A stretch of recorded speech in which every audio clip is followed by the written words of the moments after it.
Between 2020 and 2023, a team of researchers from Indonesia and the UK studied how older people in Indonesia are cared for.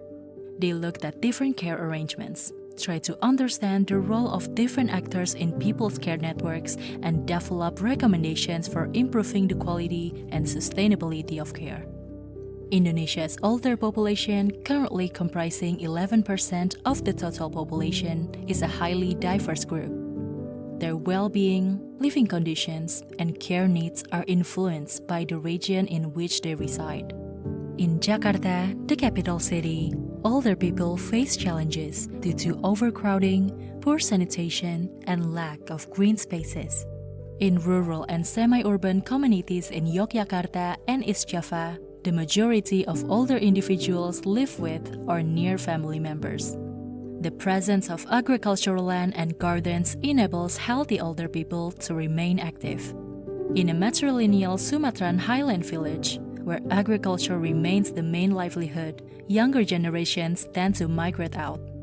Although adult children send monetary support, their absence can pose challenges when older parents require care.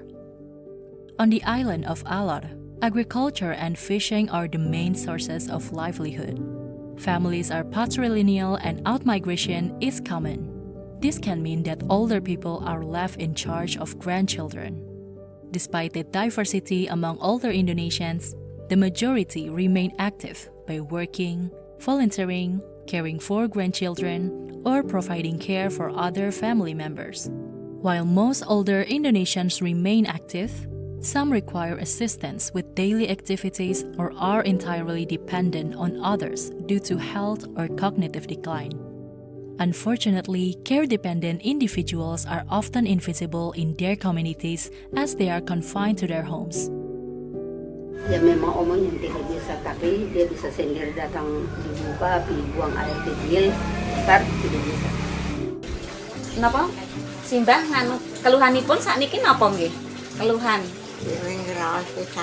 Oh, nggih niki sakit. Pun diobati dereng?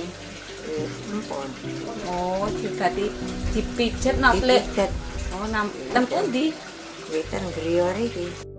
In Indonesia, families are primarily responsible for caring for older people, with daughters and daughters-in-law providing most of the care. Saya sangat senang, saya kira anak itu diperhatiin. Ya. Kondisi saya 10 tahun ini adalah siap. Sangat diperhatiin anak-anak.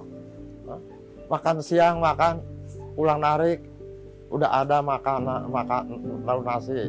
Sore pun begitu. If the older person is married, the husband or wife is often the main care provider, which can be challenging if the carer also has health problems or a disability. Apa-apa istri saya setiap hari dibantu istri saya. Dan makan, minum, cuci pakaian, minum obat darah tinggi. Pak Ija from Yogyakarta is a widow with a daughter living abroad. She is one of many elderly individuals without adequate family support. Menurut saya, lansia yang tinggal sendiri di rumah dalam artian kasihan ya Mbak ya, karena nggak ada yang menemani. Dia butuh teman untuk ngobrol, kasihan, memprihatinkan sebenarnya, gitu. When older people's care needs are long-term or complex, their families may struggle to provide care. With support from only 1 or 2 individuals, caregiving can be overwhelming. Nggak pulang, udah berganti baju, celana udah siap, keluar sendiri gitu. Apa kemana mau pulang? Aduh, saya bilang kemana nih gitu. Ada rasa capek, tapi mau bilang apa? Harus jalan. Kedua lah diurus, baru ke cia-cia. Nah, mungkin surang aja kedua diurus. Orang kaya iyo laki iyo kan. Nah, itu diurus kedua. Kan iyo nak. Nah, itunya dah. Nah, diurus Pak Alor. A lack of resources can make it challenging to provide quality care for older individuals. Families may be unable to afford assistive devices, such as incontinence pads or wheelchairs. And caregivers may struggle to balance care responsibilities with paid work. Untuk merawat saya enggak, cuman Pampers kalau lagi habis, aduh. Emang sih adik pada ngasih sebulan sekali, satu orang sebal. Sebal itu kan 12 biji isinya ya. Cuman untuk berapa hari aja kan. Kesininya saya tiap hari. Kadang-kadang kalau saya punya duit 20.000, saya beli 2 aja gitu. Untuk pagi sama siang ini nanti nih. Entah sore saya beli lagi. Tapi kalau untuk makan mah alhamdulillah sih. Kadang-kadang ada tetangga juga suka ada yang ngasih ya. Family caregivers require essential supports, such as knowledge and skills to properly care for older individuals. Bantuan yang saya perlukan, pelatihan cara merawat lansia dengan penyakit khusus kayak seperti Parkinson, terus demensia, kanker, dan gangguan jiwa. Sering dijumpai caregiver dari keluarga mempunyai pengetahuan yang kurang tentang cara merawat lansia, sehingga cenderung akan mengalami beban yang tinggi dalam merawat lansia. Many older Indonesians needing care do not seek medical attention due to common barriers, such as transportation difficulties, cost concerns, or caregiver time constraints. As a result, preventable symptoms are left unmanaged due to the belief that ill health is a natural part of aging. Kenapa tidak ke puskesmas?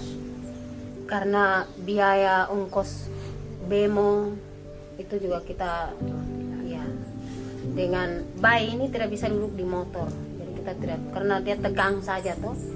Motor juga tidak bisa kita. Makanya kita tidak pernah antar dia pergi ke puskesmas. Ya kalau di Siko di Bali-Bali ubek pulang teh lah mati yuk taruh.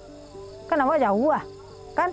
Nah, awak jauh Healthcare volunteers, known as Kader, play a crucial role in supporting older people and their caregivers by providing regular health checks, preventive health messages, and referrals to health centers. In some communities, Kader also conduct home visits for older individuals who are housebound, which is a valuable and appreciated service. Government support in the form of money or consumables benefits some older people. However, it is not always reliable or inclusive of all older people who need it. Alhamdulillah sampai saat ini saya terima bantuan dari pemerintah masalah lansia dan BPNT. Dan belum lama ini keluar bantuan BPNT tunai 400. Nenek dengan bayi ada terima bantuan dari pemerintah kok tidak? Tidak. Belum pernah kita terima. Bantuan beras atau uang Tidak. begitu? PKH? Ideally, caregiving should be a collaborative effort. Kalau saya sedang berhalangan merawat Bapak, saya minta tolong kakak saya atau adik saya untuk membantu Bapak merawatnya. Ya seperti membeli makan Bapak, karena kan saya tidak ada tuh. Dukungan yang dibutuhkan untuk pengasuh informal atau keluarga yaitu berupa dukungan moral, emosi, memberikan perhatian, spiritual, lalu memberikan semangat pada keluarga yang merawat lansia dengan bedridden, lalu juga mendapatkan informasi akses fasilitas kesehatan dan beberapa informasi tentang jaminan sosial dari pemerintah. Begitu, jadi kita harus kasih motivasi juga di keluarga dengan ini, apalagi di orang tua harus kasih tahu orang bilang baik nenek tersendiri begitu, ada keluarga dekat, ada juga tenaga kesehatan dekat yang selalu sama-sama dengan baik dengan nenek. Kebanyakan orang akan mengalami masa ketergantungan pada awal dan akhir hidupnya. Memberi dan menerima perawatan adalah bagian dari identitas kita sebagai manusia.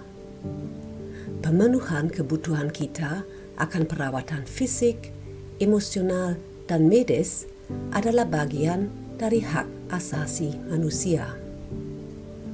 Bukti penelitian kami menunjukkan bahwa kesejahteraan dan martabat di akhir kehidupan paling baik dicapai jika perawatan menjadi tanggung jawab bersama.